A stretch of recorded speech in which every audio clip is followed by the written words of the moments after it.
Look down from the balcony with me. Listen. Do you hear it? The frantic, buzzing hum of the party below. The hollow clinking of glasses. The strained, high-pitched laughter that doesn't quite reach the eyes. They call this connection. They call it networking. I call it a marketplace of anxieties. Watch them. Watch you asterisk. You are there among them. You angle your body towards the person with perceived status. You nod enthusiastically at an opinion you don't truly hold.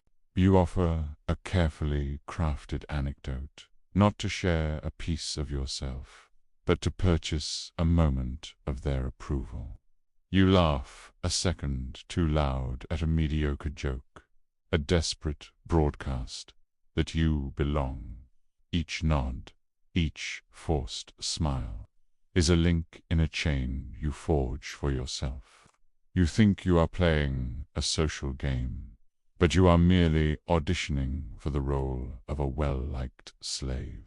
Your greatest vulnerability, the open gate to the fortress of your mind, is that desperate, clawing little need to be liked, to be validated. You trade your sovereignty for a pat on the head, and you don't even see the price you are paying. With every concession, you give away a piece of your soul, hoping they will give you back a reflection you can stand to look at.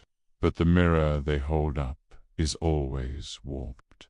It only shows what they want to see, and you become a little less you. There was a man who understood this theater of ghosts better than most. A man who had to navigate the ultimate crowd, bivers and sycophants of Emperor Nero's court. His name was Seneca.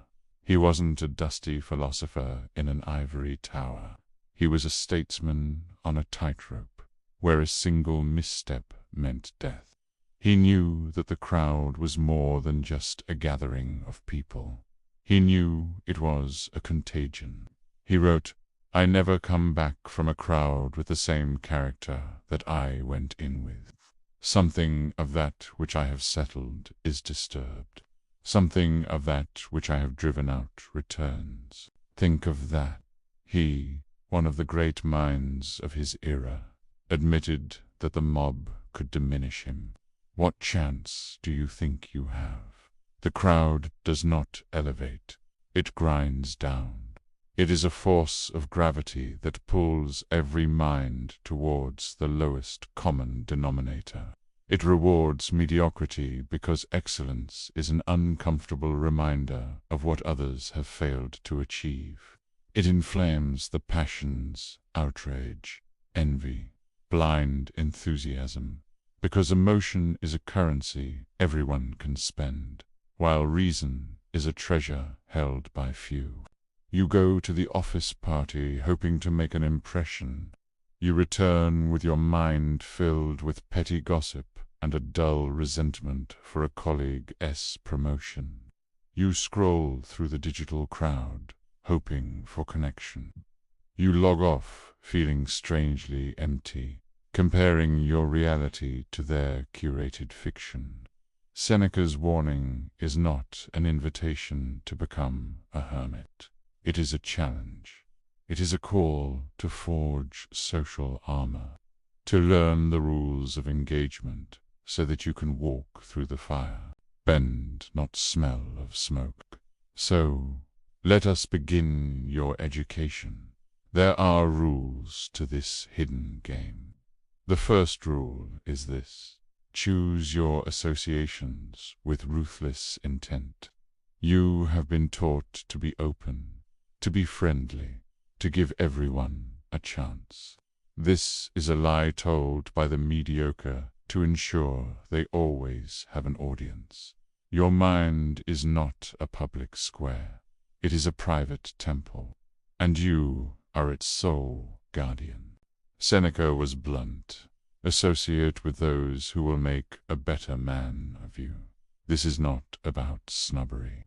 It is about psychic survival. Every person you spend significant time with is either an investment or a tax. They are either adding to your clarity, your discipline, and your power, or they are draining it.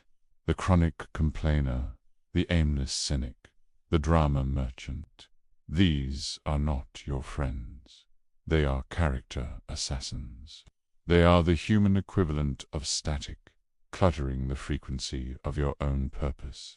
Be a ruthless curator of your inner circle. A handful of eagles is infinitely more valuable than a flock of pigeons.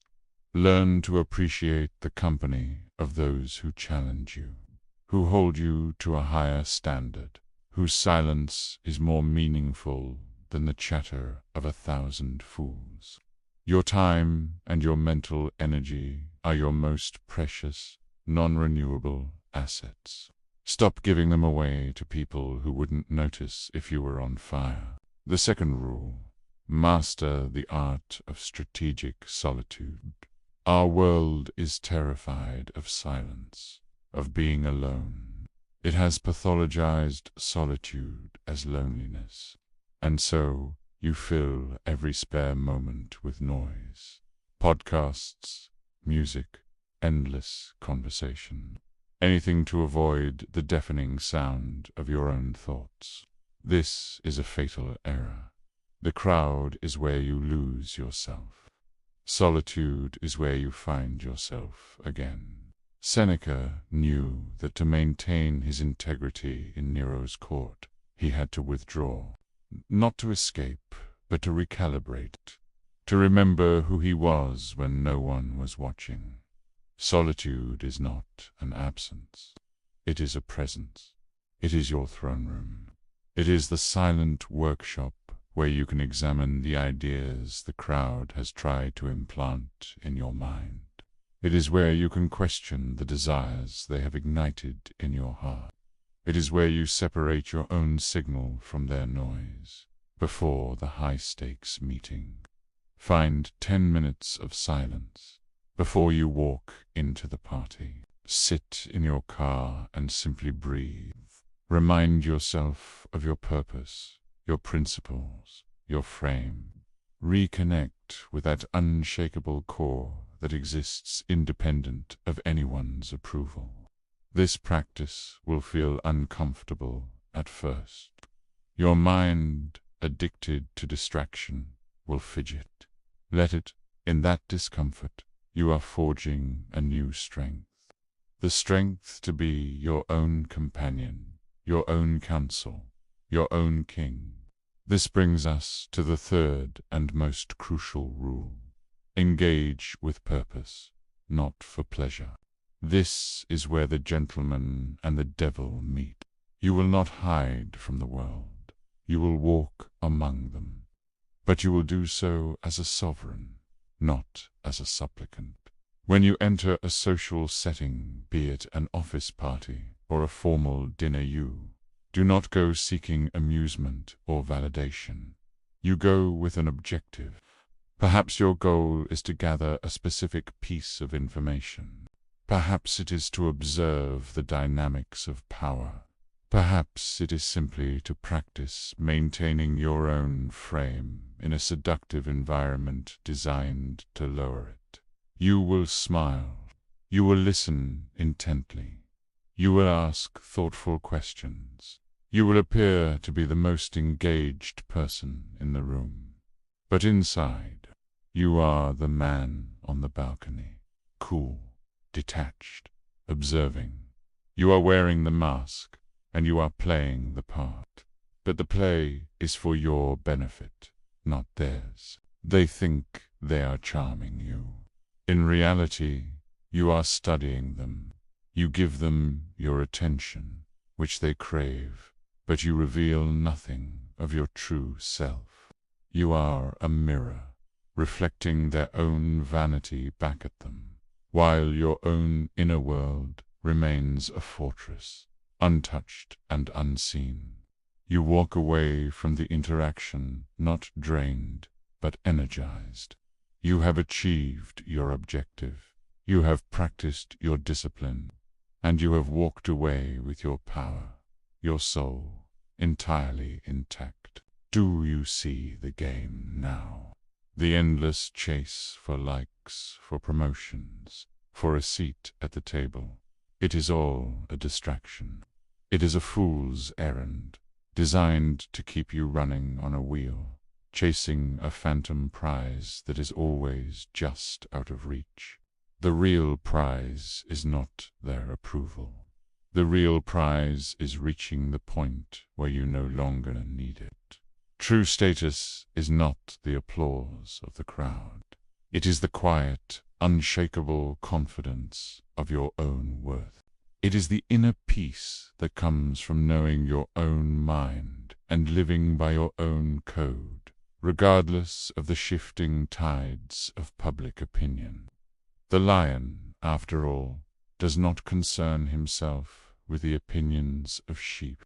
Stop asking for their permission to be powerful. Stop waiting for their invitation to be free. The balcony is not a place of isolation. It is a position of perspective. And from here you can finally see the way out. The way